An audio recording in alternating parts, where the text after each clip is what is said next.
Catherine Winkworth was an English-language translator from London. She is best known for bringing the German chorale tradition to English speakers with her numerous translations of church hymns. She also worked for wider educational opportunities for girls. It appears that she coined a once well-known pun, peccavi, I have sinned. Early life. Catherine Winkworth was born on 13 September 1837 at 20 Ely Place, Holborn, on the edge of the City of London. She was the fourth daughter of Henry Winkworth, a silk merchant. In 1829, her family moved to Manchester, where her father had a silk mill. Winkworth lived most of her early life in this great city, engine of the Industrial Revolution. Winkworth studied under the Rev. William Gaskell, minister of Cross Street Chapel, and with Dr. James Martineau, both of them eminent British Unitarians.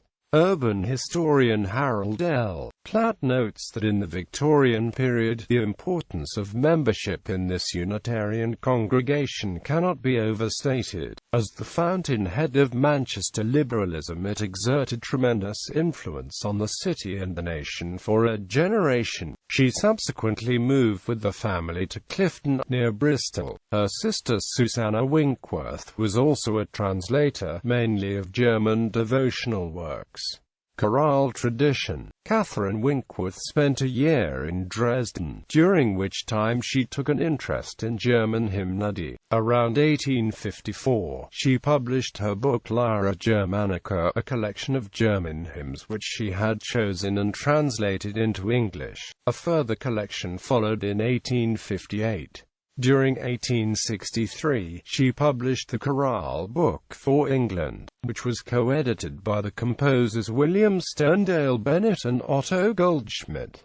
In 1869, she followed this with Christian Singers of Germany. According to the Harvard University Hymn Book, Winkworth did more than any other single individual to make the rich heritage of German hymnody available to the English-speaking world. 4 examples of translations by her hand are published in the Church Hymn Book 1872.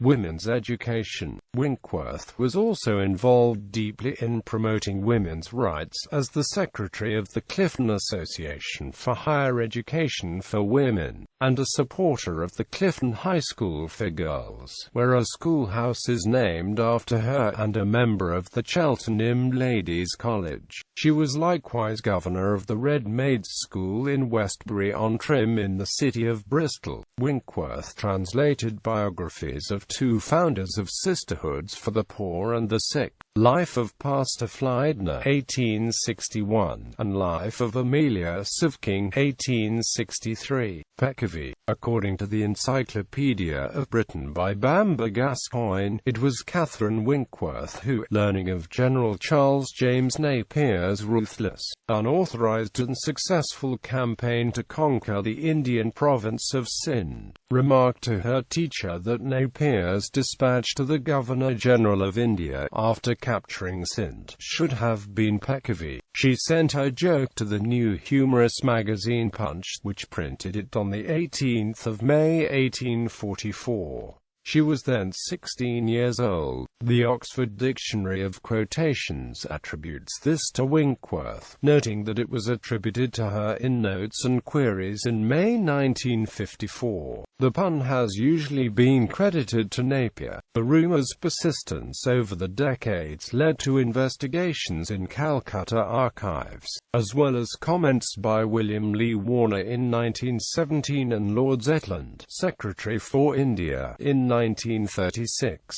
Hymn books. Lyra Germanica, Hymns for the Sundays and Chief Festivals of the Christian Year, translated from the German, 1855 edition, compiled by Catherine Winkworth.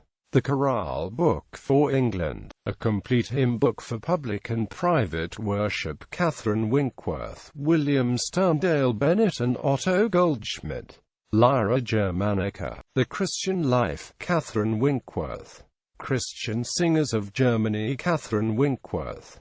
Songs for the Household. Sacred Poetry. Catherine Winkworth. Death. Catherine Winkworth died suddenly of heart disease near Geneva on 1 July 1878 and was buried in Minnetia in Upper Savoy. A monument to her memory was erected in Bristol Cathedral. She is commemorated as a hymn writer with John Mason Neale on the liturgical calendar of the Episcopal Church on 7 August and on the calendar of Saints of the Evangelical Lutheran Church in America on 1 July.